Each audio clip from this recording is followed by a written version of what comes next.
Pang berani beda. Itulah yang menggambarkan sekumpulan pemuda Pang di Gunung Kidul, daerah istimewa Yogyakarta. Mereka memilih jalan yang tak biasa, yaitu menjadi petani.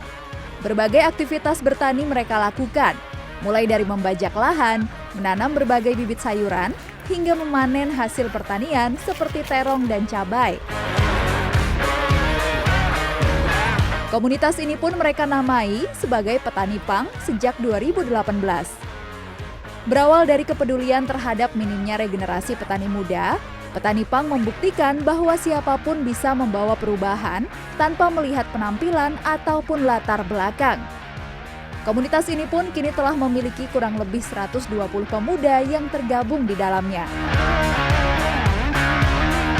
Petani Pang menunjukkan bahwa mereka adalah pemuda yang kreatif dan peduli akan masa depan pertanian di Indonesia.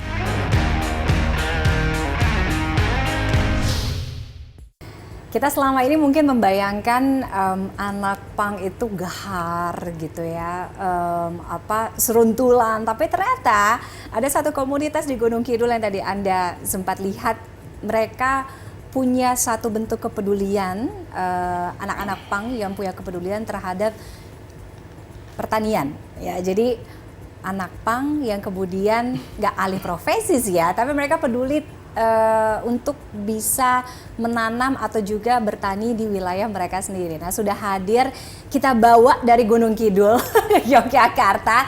Ada Mas Gimik dan juga Mas Simbang, apa kabar? Kabar baik. Waduh. Api. Kita kalau ngeliat setelannya gahar nih. Bener ya? Tapi aslinya enggak. Enggak ya. Boleh dari luar kelihatannya gahar gitu ya, anak Pang, tapi hatinya ternyata kepeduliannya terhadap isu sosial tuh tinggi. Ini memang dari komunitas anak Pang, Mas Ibak dulu ya mungkin yang bisa jelasin, dari komunitas anak Pang yang akhirnya bergerak jadi petani gitu. Betul. Gimana Mas? Ya, cerita singkatnya di tahun 2015 saya kembali ke Gunung Kidul setelah perjalanan dari 2004.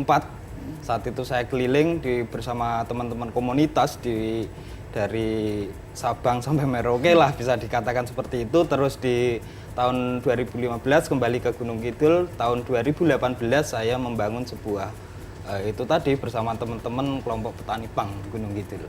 Oke, ada berapa banyak petani Pang di Gunung Kidul?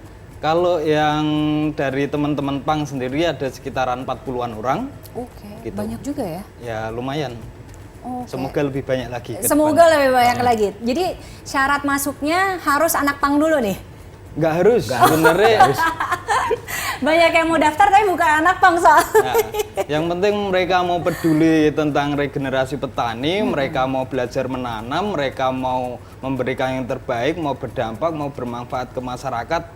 Bagi kami itu udah Pang. Gitu. Bagi kami udah Pang itu. Sudah Pang. Oke, jadi standar anak Pang zaman sekarang, anak Pang di Gunung Kidul adalah bertani. Oke, Mas Gimik, berarti udah mulai dari 2000 barengan, dari 2015? Enggak, baru 2023 kayaknya. Baru 2023? Ya. Apa yang membuat Mas Gimik tergerak untuk bertani? Ya karena di rumah nggak ada yang peduli sama petani, anak-anak muda kan sekarang jarang yang ikut mau terjun ke sawah, itu kan jarang kok. Tapi keluarga memang bertani? Iya. Oh, bertani. semua yang ada di sini memang berangkat dari keluarga-keluarga yang memang mungkin dari kecilnya dilihat memang pekerjaannya adalah bertani. Iya. Bertani ya buruh tani, semuanya seperti itu. Tapi kan kembali lagi masyarakat kita itu kan sesepuh-sepuh kita kan mereka bekerja keras dengan harapan anaknya bisa sekolah, terus punya cita-cita bekerja. Nah terus yang mau bertani siapa, kan seperti ini. Jadi kita juga akhirnya bisa berdamai, tidak menyalahkan satu pihak dengan pihak lain. Ya wis, kalau nggak ada yang mau bertani ya kita aja lah. Oke. Gitu. Pas pertama kali terjun gitu ya, pasti kan karena orang-orang atau masyarakat di desa, di dusun gitu ngelihatnya, nih yakin anak Pang setelan begini mau bercocok tanam, Iya, nabur iya. benih. Betul.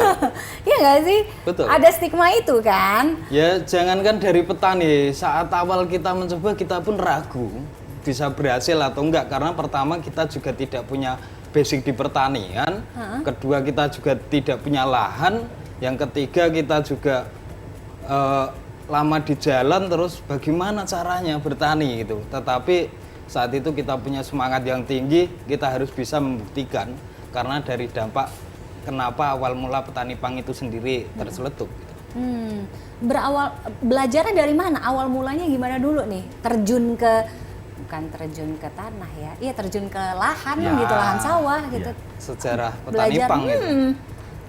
Ya itu kan Nggak pertama. ada backgroundnya ya katanya Nggak ada kan? background. Ya. Saat itu kan banyak temen ya main ke rumah gitu loh. Sampai hari ini masih banyak teman main ke rumah. Saat itu saya ajaklah ke pinggir sawah. Awal cerita petani pang ini saya ajak ke sawah. Terus mereka itu mempertawakan petani-petani yang ada di sawah. Mempertawakan karena sudah sepuh-sepuh, itu anaknya kemana, itu mau bertahan berapa tahun lagi. Terus mereka ini tidak ada pemikiran saat itu, saya termasuk saya, hanya taunya ditawain aja. Nah setelah teman-teman ini Miris pulang, ya? setelah teman-teman ini pulang, terus pergi ke kotanya masing-masing, saya berpikir, oh iya, terus gimana petani tua gitu loh. Nah saat itu saya hubungi kembali lah, kalian harus tanggung jawab nih, tadi ngetawain petani tua, kalian harus bertani, kan gitu. Jangan Dan mereka cuma siap, ngetawain, jangan hanya komen ngetawain doang. gitu loh. Nah setelah itu mereka tak hubungi lagi, datanglah kembali. Siap nggak bertani? Siap mas. Nah tapi kan tentang modal dan lain-lain. Akhirnya saya hanya pertanyaan siap nggak? Siap. Ya tak usahakan segala sesuatunya untuk mereka bertani. Modalnya dari mana mas? Itu saya menggadikan sertifikat orang tua tanah. Kamu bukan anak durhaka kan mas? Tapi Itu atas izin kan? atas izin, orang tua itu punya tanah selebar 12 meter, terus panjang 25 meter, dan itu di atasnya emang bangunan rumah saya, dan cuma itu tanah satu-satunya orang tua saya, itu saya minta izin untuk saya Masih gadikan. ditinggalin? Masih orang tua, kalau saya nggak bisa ngangsur ataupun nggak bisa ngembalikan uang ya terpaksa ayah sama ibu tak ajak ke jalanan lah, nggak punya tanah lagi, nggak punya rumah lagi. Kan gitu Jangan loh. sampai jadi Tapi akhirnya saya bisa membuktikan untuk oh ternyata bisa kok, kita bisa melunasi hutang bank Sudah saat lunas? itu sudah jauh, dan kita malah bisa membangunkan beberapa rumah gitu loh, untuk iya? beberapa Masya Allah. masyarakat gitu. Oke. Ini kalau bertani modelannya begini nih, pakai Iya. serius? Iya. Iya seperti ini. Tapi nggak pakai sepatu. Oh iya, iya begini. Ya seperti ini sama teman-teman biasa gitu. Karena kan kita itu kan tidak pernah hijrah ya dari pang. Kita tetap pang, cuma kita hanya tidak di jalanan lagi. Ya tapi sesekali ya masih ya Masih. bersama Jiwa. teman-teman, Wah. ngumpul bersama teman. Tapi kan ya wes, karena ini style kita, dan akhirnya juga masyarakat di tempat kita kan, masyarakat kita sudah cerdas ya, maksudnya masyarakat sudah tahu oh toh itu ada buktinya kok. Terus mereka juga berdampak di generasi kok gitu. Akhirnya mereka juga tidak berpikiran yang aneh-aneh. Pernah ada yang skeptis nggak Mas Gebek? Yakin nih setelan begini anak pang gitu ya bisa Jelas. bantu? Jelas. Jelas. Bahkan ibu sendiri. Oh iya? Ibu sendiri. Apa, Nggak Bu? mungkin kamu bisa tani. Tapi sekarang udah ada hasilnya, itu udah ada kebanggaan sendiri buat saya dan buat ibu bangga. Oh anakku bisa bertani. Gitu. Oh, kalau misalkan dari teman-teman pang di luar komunitas pang petani gitu ya, Iya. anak pang kan hidupnya di jalan, ngapain di sawah gitu? Pernah ada yang kayak gitu nggak? Ya. Pernah. Bener pernah gitu loh, pernah sering. Makanya di tempat kita itu ya Udah nggak asik nih, udah nggak main sama kita. gitu. banyak konflik di komunitas ya, banyak konflik, banyak perdebatan. Tetapi kan akhirnya di situ kembali lagi ke sebuah ideologi. Ya kita mau nggak mau itu harus keluar dari zona itu. Jadi mungkin itu semua hanya sebuah proses. Semoga teman-teman ini juga banyak pergerakan. Udah berapa lama sih jadi anak pang kalau boleh tahu? Kalau saya sendiri dari 2004 itu sekarang 2026 itu berarti ya 22 tahun ya? Ya, Kurang sekitaran. lebih ya. Kalau Mas Gebek 2018. 2018. Kenapa masih ada stigma mungkin di luar sana yang mungkin punya konotasi negatif terhadap anak pang? Ya karena gini, di semua komunitas, di semua lembaga, di semua organisasi, instansi itu kan pasti ada oknum ya. Nah itulah yang akhirnya membuat beberapa orang itu mungkin ada anak pang yang sering ngamen terus berbicara kasar atau memaksa, atau itu kan mudah tersorot di zaman sekarang di media sosial dan lain-lain. Nah itulah mungkin yang menjadi sebuah, tetapi harus kita lihat ke belakang, banyak teman-teman pang itu yang mereka itu juga, Mas Gimbi sendiri dia jualan sate, jualan makanan, ada Mas Bani itu juga dia ternak kambing, konveksi, ada temen yang bengkel las, ada temen yang furniture, banyak kok benernya. Mas, di catatanku, jadi petani pang ini katanya masuk bahan juga untuk program makan bergizi gratis, ya kan? Jadi komoditasnya apa yang disuplai, terus gimana distribusinya? Ya benar, kemarin kita didatangi dari yayasan, salah satu yayasan membangun dapur MBG di Gunung Kidul, ada 5 dapur, dan itu kita untuk nyuplai 5 dapur itu. Nah itu mulai untuk bulan ini, Mei ini.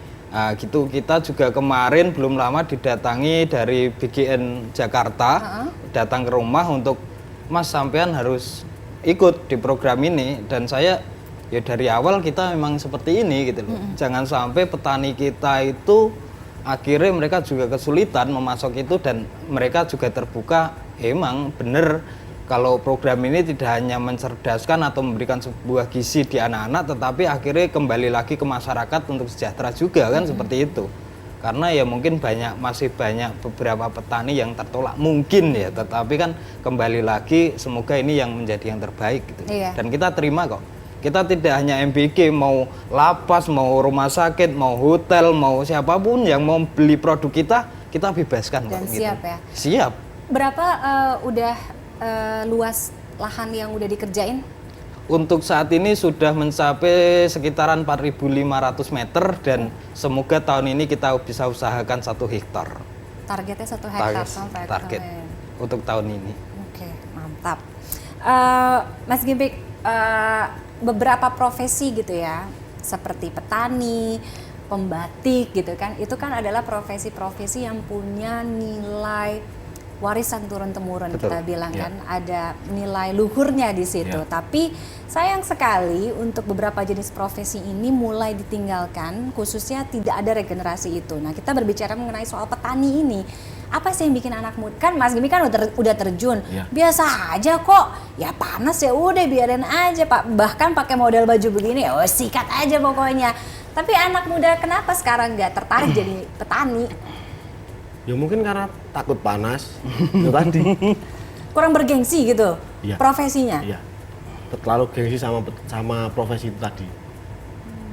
Itu yang dilihat? Yang dilihat itu.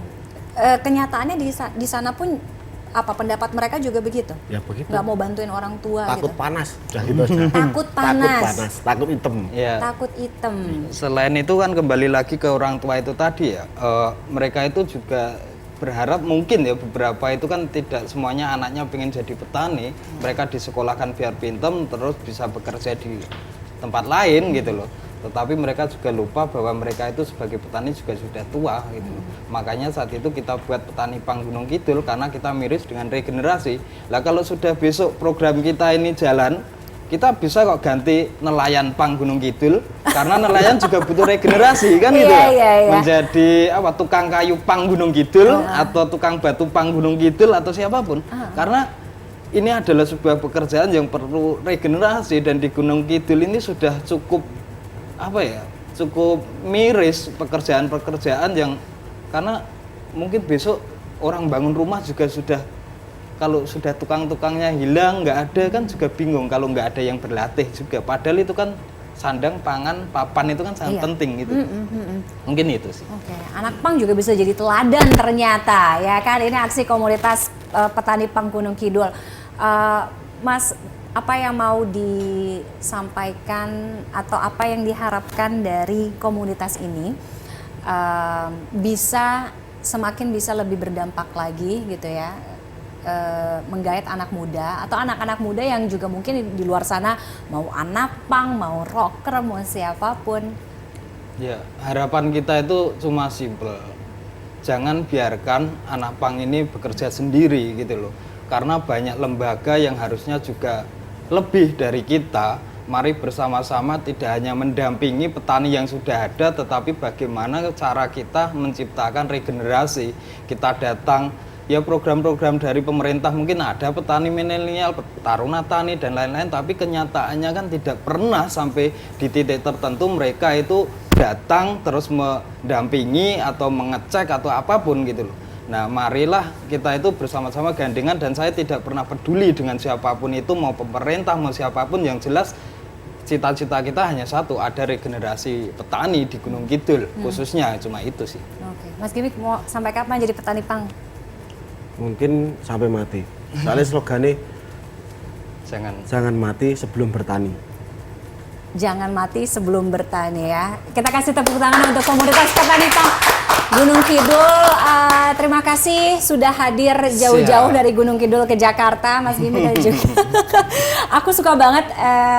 Jauh ya? Mudah-mudahan lebih bisa banyak menginspirasi tidak hanya komunitas pang aja ya, tapi juga anak-anak muda. Intinya yang aku tangkap adalah regenerasi. Mau itu bertani, mau itu apapun, harus ada regenerasi. Harus ada regenerasi. Sukses terus, mudah-mudahan target 1 hektar lebih. Amin. Amin ya tahun ini ya.